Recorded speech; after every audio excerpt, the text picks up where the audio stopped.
प्रधानमंत्री जी, आप रोज 4-5 रैली कार्यक्रम या संबोधन कर रहे हैं, लगातार आप ट्रैवल कर रहे हैं।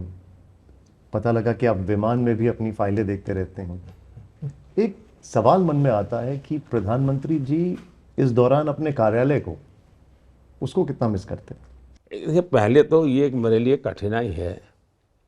ये जो सरकारी व्यवस्था से मुझे चलना पड़ता है, ये हवाई ट्रैक्टर होता है, ये जो हमें जिसमें जाना होता है वो हवाई ट्रैक्टर होता है। तो शारीरिक रूप से तो बहुत कठिन होता है। जब मैं मुख्यमंत्री था, हम जो ट्रैवलिंग करते थे तो हमारी अपनी सुविधा थी। हम मर्जी पड़े वहाँ लैंड कर सकते थे, मर्जी पड़े ये हम लैंड नहीं कर सकते, उनके एक निश्चित नॉर्म्स है। तो एक प्रकार से मैं देख रहा हूँ कि एक दिन में मैं 6 कार्यक्रम कर सकता हूँ, लेकिन मुझे अभी 3 या 4 ही करने पड़ते हैं एसपीजी के कारण। अदरवाइज मेरी जो, और जब मैं गुजरात में था तो मैं, हमारा हेलीकॉप्टर कहीं पे भी उतर सकता है, छोटी रनवे वाले हमारे जहाज भी उतर जाते थे। इधर ये होता नहीं है, तो मेरा टाइम काफ़ी ट्रैवलिंग में बहुत जा रहा है। तो एक प्रकार से मुझे घाटा हो रहा है। दूसरा, मैं जब गुजरात में 2013 का 14 का चुनाव लड़ा, तब तो मेरे सामने बहुत बड़ी दिक्कत थी जी। मुझे कैंपेन के लिए देश भर में जाना होता था, गुजरात सरकार चलानी होती थी, बजट का समय था, क्योंकि मुझे मई महीने में नहीं, सितंबर में घोषित कर दिया था पीएम कैंडिडेट, तो अक्टूबर नवंबर दिसंबर बजट का समय होता है। तो मैं दिन भर ट्रैवल करता था देश के अलग अलग कोने में। रात को 9-10 बजे पहुंच के स्नान करके मैं बजट की मीटिंग लेता था और मैं गुजरात का बजट बनाता था।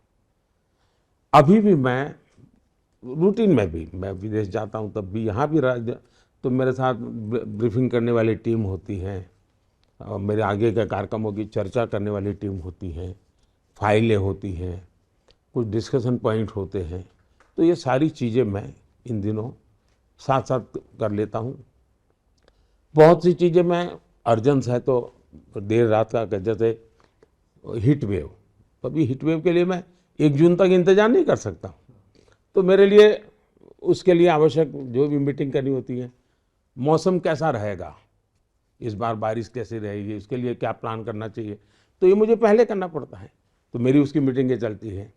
अब सरकार बनने के बाद बजट आएगा, तो बजट की तैयारी करनी है। सरकार बनने के बाद मुझे 100 दिन का काम करना है, तो उसकी तैयारी हो।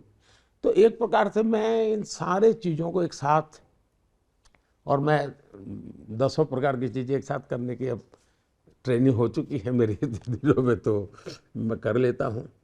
और मैं मानता हूँ कि मुझे, मेरे व्यक्तित्व को मैं टुकड़ों में नहीं रखता हूँ। मेरा एक बड़ा होलिस्टिक और इंटीग्रेटेड अप्रोच होता है। तो मेरा ऐसा नहीं होता है कि भाई ये काम करता हूँ तो वो काम छोड़ दूँ, फिर वो करूँ तो फिर वो छोड़ दूँ। मुझे लगता है कि ये काम भी मेरा पूरा फोकस रहेगा, लेकिन उस काम को भी मुझे समय देना होगा, उस काम को भी मुझे फोकस रहेगा, उस काम को भी समय देना। तो मैं बैलेंस एक्ट करता हूँ, और शायद मुझे लगता है कि ये योगा के ही कमाल है जो मुझे बैलेंस करना सिखाती है।